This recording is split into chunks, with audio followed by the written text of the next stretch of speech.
नमस्कार जय जगन्नाथ मु पूजा आपण मानक स्वागत कर मोर चैनल सोना ब्लॉगर एंड किचन को मुझे आपण मान आउ एक रेसिपी नहीं आसी जार ना भेज मोमो बहुत भल लगी थे खाइबापी। चलते एवं स्टार्ट करवा आज रेसिपी भेज मोमो। भेज मोमो पाई मोर यही सब सामग्री आवश्यकता अच्छी। मु प्रथमतः पत्रकोबी की भल भाव धोई नहीं छोट छोट खंड काटी नहीं गाजर एवं पनीर को मुझे छोट छोट खंड काटी नहीं। एबे मु दुईटी पियाज को छोट छोट खंड काटी नहीं अदा कंचा लंका एवं रसुण को रखी।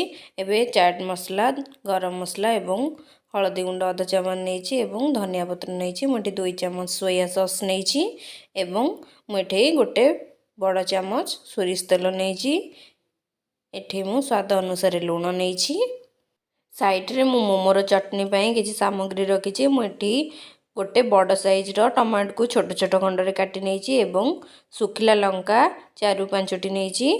आपण को जदि राग बहुत पसंद आपण अधिका नहीं पारे नचेत कमे पारे। मुझे रसुण 4-5 कोला नहीं काजू एठी नहीं 1.5 चामच चीनी नहीं। एबे मोमोर प्रस्तुति पाई आमको मैदार बहुत आवश्यकता अटे। एबे मु 200 ग्राम मैदा को नहीं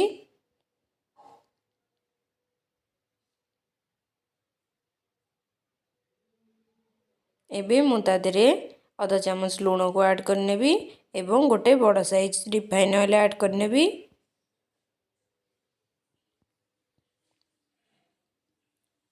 एबे ताकू भल भाबे गोळेई नेबी। एबे मु किछि किछि पानी देई ताकू भल भाबे चकड़ी नेबी। देखंतु मैदा मु एबे भल भाबे चकड़ी नेछि आकू मु 10 ରୁ 15 मिनिट पर्यंत कवर कर रखी नेबी। मु एठी मोर चटनी पाई 1.5 कप पानी नेछि। एबे मु रखिथिबा टमाटो को ऐड करनेबी। एबे सुखिला लंका को ऐड करनेबी एवं काजू को ऐड करनेबी एवं यह को कवर करी भल भाबे सिझेई नेबी। एबे मु साइड रे कढ़ाई को गरम कर नेछि एवं सोरिष तेल ऐड कर नेछि। आपण मोमो रे सोरिष तेल यूज करिवे एहा द्वारा मोमोर टेस्ट बहुत भल आस्ते। मु एबे रखिथिबा रसुण अदा एवं कंचा लंका को छेची नेछि एवं ताकू 1 ରୁ 2 मिनिट पर्यंत टिके भाजी नेबी। एबे मु प्याज को ऐड कर नेबी एवं ताकू गोल्डन ब्राउन कलर हबा पर्यंत भाजी नेबी।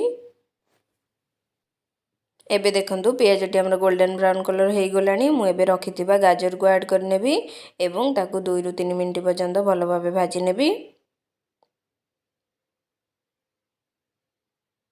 एबे मु रखिथिबा पत्रकोबी को ऐड कर नेबी एवं एहा को मध्य 2 मिनिट भल भाबे भाजी नेबी। एबे मु रखिथिबा पनीर को ऐड कर नउची ताकू मध्य 1 मिनिट पर्यंत भल भाबे भाजी नेबे।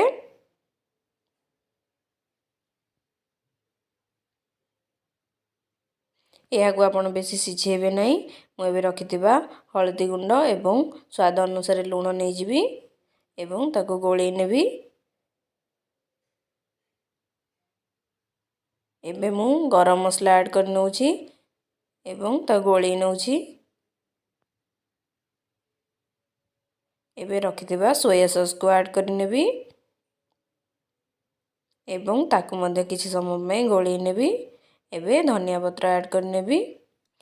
मोमोर स्टफिंग एबे बनिकी रेडी हो जाइछि। एहा को मु किछि समय पई ठंडा हबा पई छाडी देबी। एबे साइड रे मोर टमाटो हे गलानी आकु मध्य किछि समय ठंडा हबा पई छाडी नेबी।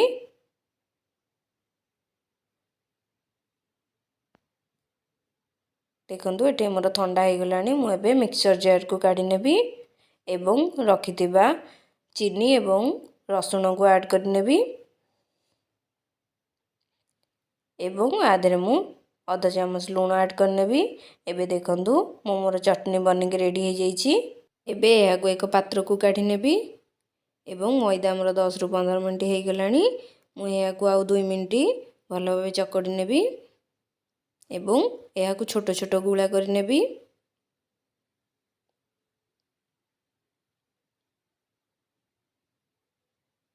देखंतु एबे छोट छोट गुळा कर नेबे एवं ଏହାକୁ ପୁରୀ ଟାଇପ୍ର ବେଲି ନେବେ। ଏହାର ଚାରିପଟକୁ ଆପଣ ପତଳା କରି ବେଲି ନେବେ ଏବଂ ମଝି ଭାଗ ଟିକେ ମୋଟା ରଖିବେ। ଦେଖନ୍ତୁ ଏହିପରି ଭାବେ ବେଲି ନେବେ। ଏବେ ଆପଣ ଏହିପରି ଭାବେ ରଖିନେବେ ଏବଂ ଷ୍ଟଫିଂକୁ ଆପଣ ମଝିରେ ଦେଇନେବେ ଏବଂ ଏହାର ଚାରିପଟେ ପାଣି ଲଗାଇ ନେବେ।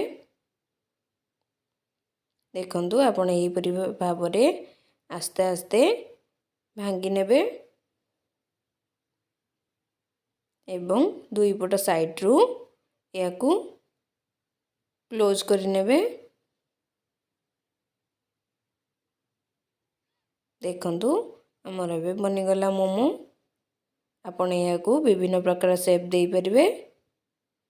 ଦେଖନ୍ତୁ ମୁଁ ସେମ୍ ପ୍ରୋସେସ୍ରେ ମୋଦକ ଟାଇପ୍ର ଏକ ମୋମୋ ବନେଇ ନେଉଛି। ଦେଖନ୍ତୁ ଏହିପରି ଭାବରେ ଆପଣ ବନେଇ ନେବେ। ଏବେ ଦେଖନ୍ତୁ ମୁଁ ମୋର ସବୁ ମୋମୋ ରେଡ଼ି କରିସାରିଲାଣି। ଏବେ ସାଇଡ଼୍ରେ ମୁଁ ଇଟିଲ୍ ମେକର୍ ନେଇଛି ଏବଂ ତା ଦେହରେ କିଛି ପାଣି ନେଇଛି ଏବଂ ତାକୁ ଫୁଟିବା ପାଇଁ ଛାଡ଼ି ଦେଇଛି। ଏବେ ମୁଁ ଏଇ ହୋଲ୍ ମାନଙ୍କରେ ତେଲକୁ ଲଗାଇ ନେବି।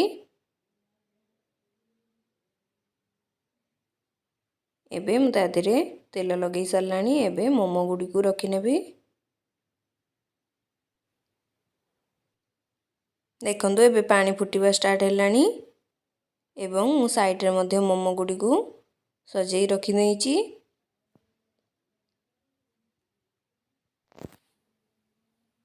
ଏହାକୁ ଏବେ ମୁଁ ଆ ଭିତରେ ରଖିନେବି ଏବଂ 15 ମିନିଟ୍ ପର୍ଯ୍ୟନ୍ତ ଏହାକୁ କଭର୍ କରି ସିଝିବା ପାଇଁ ଛାଡ଼ିଦେବି। ଏଠି ଦେଖନ୍ତୁ ମୋର 15 ମିନିଟ୍ ହେଇଗଲାଣି ଏବଂ ମୋମୋ ମୋର ଭଲ ଭାବେ ସିଝିଗଲାଣି।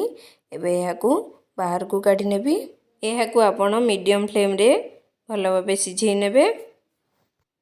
ଦେଖନ୍ତୁ ମୋମୋ ମୋର ସିଝିକି ରେଡ଼ି ହେଇଯାଇଛି। ମୁଁ ଏବେ ପ୍ଲେଟ୍କୁ କାଢ଼ି ନେବି। ଏବେ ମୁଁ ତାପରେ କିଛି ଚାଟ୍ ମସଲା ପକାଇ ନେବି। ଏବେ ଆମର ବନିକି ରେଡ଼ି ହେଇଗଲା ଭେଜ୍ ମୋମୋ। ଆପଣ ଯଦି ମୋ ଚ୍ୟାନେଲ୍ ନୂଆ ପ୍ଲିଜ୍ ମୋ ଚ୍ୟାନେଲ୍କୁ ଲାଇକ୍, କମେଣ୍ଟ, ସେୟାର, ସବସ୍କ୍ରାଇବ୍ କରିଦେବେ। ଧନ୍ୟବାଦ। ଜୟ ଜଗନ୍ନାଥ।